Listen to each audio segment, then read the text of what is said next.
కుశలి కుమారి కుటిలే చండి చరాచర సవిత్రి చాముండే గుణిని గుహారణి గుహ్యే గురురూపే త్వం నమామి కామాక్షి గురురూపే త్వం నమామి కామాక్షి. శివాయ గురవే నమః. శ్రీమాత్రే నమః. శ్రీ విష్ణురూపాయ నమః శివాయ. శ్రీ జగదంబికాయై నమః. శరన్నవరాత్రుల్లో అష్టమికి చాలా ప్రాధాన్యం ఇవ్వబడుతున్నది. మొత్తం 9 రోజులు చేయలేనటువంటి వారు అష్టమి నవమి అయినా అమ్మవారిని ఆరాధించాలి అని శాస్త్రం చెప్తున్నది. ఈ అష్టమికి ఒక ప్రత్యేకత ఉంది. ఎప్పుడైనా సరే అమ్మవారి ఆరాధనలో అష్టమి, నవమి, చతుర్దశి, అమావాస్య, పూర్ణిమ వీటిని పంచమహాపర్వములు అంటారు. అంటే అష్టమి మహాపర్వాల్లో ఒకటి. అందున సప్తమితో కూడిన అష్టమి ఆరాధనకు పనికిరాదు అంటారు. అంటే సూర్యోదయంతోనే అష్టమి ఉండాలి. అలా ఉన్న రోజు రాత్రి కూడా అష్టమి పర్వం కిందనే నిర్ణయింపబడుతుంది శాస్త్రం. పైగా ఈ అష్టమికి ఒక ప్రత్యేకత ఏంటంటే అశ్వినస్య శితాష్టమ్యాం అర్ధరాత్రేయుతు పార్వతి భద్రకాళీ సముత్పన్న పూర్వాషాఢ సమాయుత తత్ర అష్టమ్యాం భద్రకాళీ దక్షయజ్ఞ వినాశిని ప్రాదుర్భూత మహాఘోర యోగిని కోటిభిస్సహ. ఈ రోజున అంటే ఆశ్వీజ శుద్ధ అష్టమి అర్ధరాత్రి వేళ అమ్మవారు భద్రకాళీ రూపంతో ఆవిర్భవించింది అని శాస్త్రం చెప్తున్నది. భద్రకాళి అంటే దక్షయజ్ఞ నాశనం కోసం శివుని జటాజూటం నుంచి వీరభద్రునితో పాటు ఉద్భవించినటువంటి శక్తి ఇది. అందుకే భద్రకాళి సమేత వీరభద్రుడు అని అంటారు. ఈ భద్రకాళి కోట్లాది యోగిని దేవతలతో సహా ఉద్భవించి మహాఘోర ఉగ్రమైన రూపాన్ని ధరించింది. అంటే ధర్మరక్షణ కోసం తీవ్ర రూపాన్ని ధరించినటువంటి తేజస్సే భద్రకాళి అని. పైగా వీరభద్ర, భద్రకాళి ఈ 2 శబ్దముల్లో భద్ర శబ్దం ఉన్నది. అమ్మవారి నామాల్లో భద్రకాళి నామం చాలా ముఖ్యమైనది. అందుకే సప్తశతిలో కూడా అమ్మవారిని భద్రకాళి నమోస్తుతే అని ప్రత్యేకించి ఒక నామంగా పేర్కొన్నారు. అంటే భద్రతని ప్రసాదించేటువంటి కాళీ స్వరూపము. భద్రము అంటే మంగళ, ఆ మంగళాన్ని ఇచ్చేటువంటి తల్లి గనక భద్రకాళి అని. ఈ రోజున అమ్మవారిని దుర్గానామంతో ఆరాధించడం ప్రధానం. అందుకే ప్రసిద్ధమైనటువంటి దేవి ఆలయాల్లో ఈ రోజున దుర్గా రూపంగా అలంకారం చేసి జగదమ్మను దుర్గా స్వరూపునిగా చూపిస్తారు. దుర్గా నామం కానీ దుర్గా రూపం కానీ స్మరణ చేసినా ధ్యానం చేసినా సర్వ దుఃఖములు తొలగిస్తున్నది. అసలు ఆర్తినాశన శక్తిని దుర్గా అంటారు.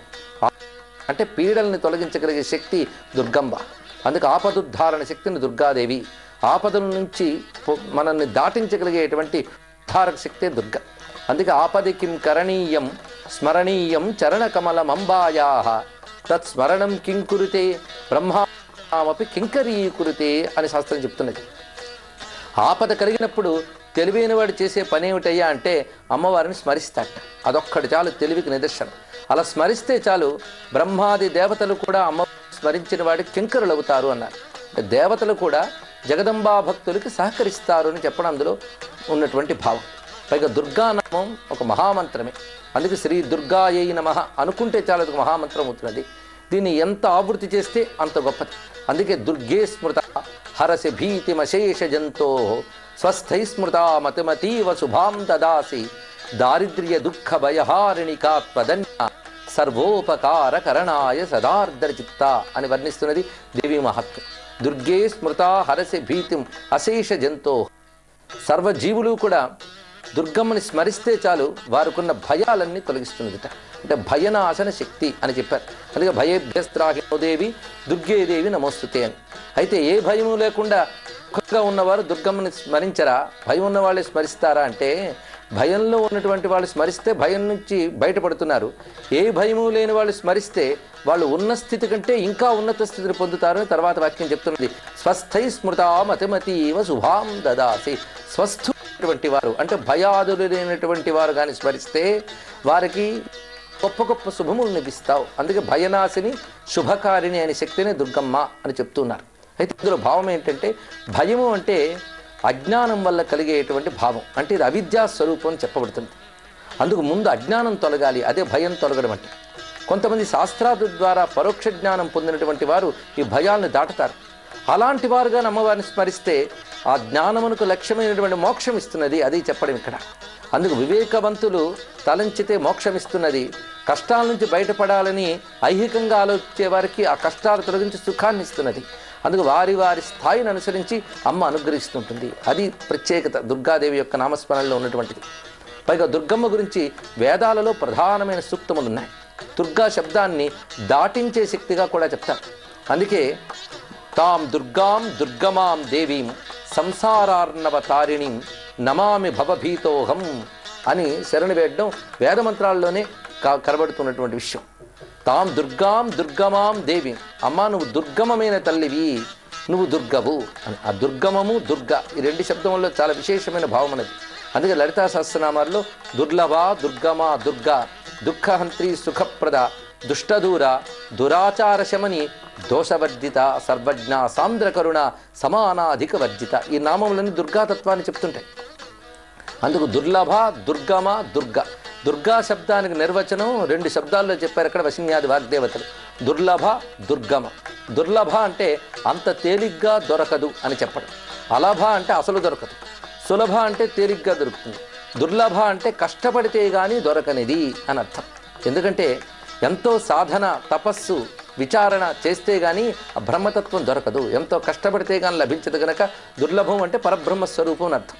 ఇక దుర్గమము మనస్సుతోని మాటతోని ఊహిద్దామన్నా చెప్దామన్నా కూడా అందరిది కనుక దుర్గమము. దుర్గమము అంటే అంత తేలికగా ప్రవేశించలేనిది అని అర్థం. పరతత్వం అంత తేలిగ్గా దొరికేది కాదు, అది దుర్గమమే. ఇలా ఉంటుందని ఎవరు వర్ణించలేరు. అందుకే అది యతో వాచో నివర్తంతే అప్రాప్య మనసా సహా అన్నారు. మనస్సు మాట కూడా దేన్ని చేరలేక వెనక్కి వస్తాయో అదే పరతత్వం అని. అందుకే దుర్గమము. అది పొందాలి అంటే అంత తేలిగ్గా దొరకదు, దానికి కఠినమైన సాధనలు కావాలి. అందుకు గొప్ప సాధనలకు మాత్రమే దొరికేది కనుక దుర్లభము. ఆ సాధనల ద్వారా దొరికే పరతత్వం ఇలా ఉంటుంది నిర్వచించలేము కనుక దుర్గమము. ఆ దుర్లభము దుర్గమమైన తత్వమే దుర్గా అని చెప్పబడుతున్నది. కనుకనే వేదార్థ ప్రకారంగా దుర్గా అంటేనే పరతత్వము అని అర్థము. అలాంటి తల్లిని ఉపాసిస్తే ఏం లభిస్తుందయ్యా అంటే దుఃఖహంత్రి సుఖప్రద. అక్కడే వెంటనే ఫలశ్రుతి కూడా చెప్తున్నారు. మాటకి నిర్వచనం చెప్పడం మొదటి రెండు పదాల్లో చూపిస్తూ ఉపాసన ఫలాన్ని తర్వాత రెండు పదాల్లో చూపిస్తున్నారు. అది దుఃఖహంత్రి సుఖప్రద. దుఃఖాన్ని పోగొడుతున్నది, సుఖాన్ని ఇస్తున్నది. అయితే అమ్మని ఆరాధించాలంటూ ఉండవలసిన లక్షణం ఏంటంటే దుష్టత్వం లేని చిత్తం మాత్రమే అమ్మని సరిగ్గా ఆరాధించగలదు. అందుకే దుష్ట దూర, దుష్టులకు దూరమైనది. అంటే దుష్ట ప్రవృత్తి కలవారికి ఊహకు కూడా అమ్మ లభించదు. అందుకు దుష్ట దూర. అయితే మనం ఉన్నటువంటి కాలం సాధనలు చేద్దామన్నప్పటికీ కూడా దురాచారములతో కూడి ఉన్నది. మరి అటువంటిప్పుడు ఎలా సాధనలు చేస్తామంటే ఎలాంటి దురాచారంలో నువ్వు ఉన్నప్పటికీ కూడా అమ్మని స్మరిస్తే ఆ దురాచారాలు పోగొడుతున్నది. అందుకు దురాచార శమని అనే మాట అక్కడ ఉన్నది. అందుకే కలియుగంలో కలవు చండీ వినాయకో అనే మాట అన్నారు. కలియుగంలో చండీదేవి ఆరాధన చాలా ముఖ్యమైనది అని చెప్పారు. ఎందుకంటే కలియుగం దురాచారమయం.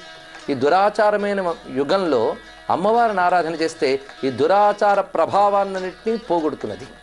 అంత దురాచారాన్ని పోగొట్టగలగాలి అంటే ఆ తల్లిలో ఎంత గొప్ప శక్తి ఉండాలి. అందుకే దోషవర్జిత అని తర్వాత నామం. ఏ దోషము లేని తల్లి. అందుకే ఏ దోషాన్నైనా పోగొట్టగలదు.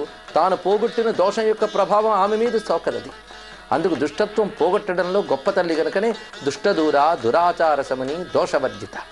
ఇలాగ దురాచారాలు పోగొట్టి మరి ఈ యుగంలో కాపాడుతున్నది అంటే ఆ తల్లి కరుణాస్వరూపిణి కనుకనే ఆ పని చేస్తున్నది. సర్వజ్ఞ సాంద్ర కరుణ అని చెప్పారు ఇక్కడ. సాంద్ర కరుణ అంటే చిక్కనైన కరుణ అమ్మ యొక్క స్వరూపం. అందుకే దుర్గా అనే మాటలోనే కారుణ్యం తొడికిసలాడుతూ ఉంటుంది.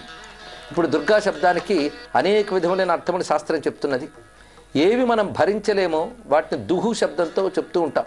దుఃఖము అనే మాట ఉన్నది. దుఃఖము అంటే భరించలేని అనుభవము అంటే బాధ అని అర్థం. సుఖము అంటే భరించగలిగే హాయైన అనుభవాన్ని సుఖం అంటాం. ఖమ్ అనే మాట ఇక్కడ అనుభవం అర్థాన్ని చెప్తున్నది.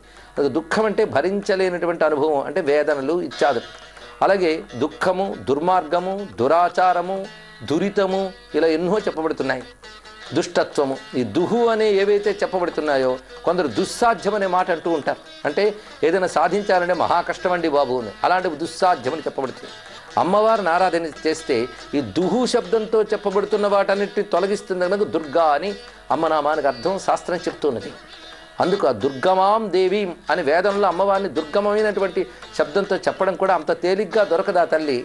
అంత తేలిగ్గా దొరకనటువంటి వాటన్నిటి తేలిగ్గా దొరికేలా చేస్తుంది ఆ తల్లి.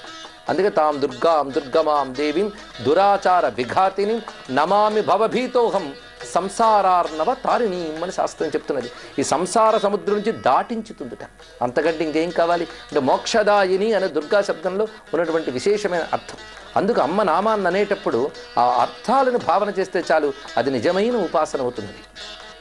అందుకు సంసార సముద్రాన్ని నుంచి దాటిస్తుంది. ఈ మాట చాలా ముఖ్యం. అందుకే దుర్గా సూక్తంలో కూడా జాతవేద శేసునవామసోమ వరాతి యతో నిదహాతి వేద సన పరిషదతి దుర్గాని విశ్వా నావే వసింధుం దురితాద్యగ్ని అన్నారు. ఒక నావ వలె దురితముల నుంచి దాటిస్తుందిట. మనం చేసే పాపాలు ఎంత భయంకరమైనవంటే మనల్ని ముంచేస్తున్నాయి మనం చేసిన పాపాలే. అలాంటి పాపాల్లో మనం మునిగిపోతున్నప్పుడు వాటి నుంచి బయటపెట్టగలిగే శక్తి ఆ తల్లికి ఉందిట. అందుకు దురితముల నుంచి దాటించే తల్లి దుర్గా అనే అర్థం వేదం చెప్తున్నది. ఎలా దాటిస్తున్నదంటే నావలా దాటిస్తుంది. ఆ నావలా అని చెప్పేటువంటి మాట చాలా విశేషమైనటువంటి మాట ఇది. ఎందుకంటే నదిలో కొట్టుకుపోతున్నప్పుడు మనకి నావ కనబడితే ధైర్యం ఉంటుంది. ఎందుకంటే నావ మళ్ళా కొట్టుకుపోతున్నది కాదు, అది ఒడ్డును చేర్చడానికే నదిలోకి ప్రవేశించింది. నావ యొక్క ప్రత్యేకత. అంతేగాని మనతో పాటు కొట్టుకుపోయే కర్ర దొంగలు మరో మనుషులు వీళ్ళని పట్టుకున్నా మన ఒడ్డుకు చేరలేం. ఆ నదిలో మనకు నావ కనబడితే కొట్టుకుపోతున్నటువంటి వాడికి ధైర్యం వస్తుంది. ఎందుకంటే నావ తప్పకుండా ఒడ్డుని చేర్చుతుంది, ఒడ్డునికి చేర్చడానికే నావ ఉన్నది. అందుకు నదిలో నావ దొరకడం ఎలాంటిదో సంసారంలో దుర్గమ్మ దొరకడం అలాంటిది. అందుకే నావే వసింధు దురితాద్యగ్ని అనే మాట అక్కడ ఉన్నది. ఒక నావ వలె దాటిస్తున్నదిట.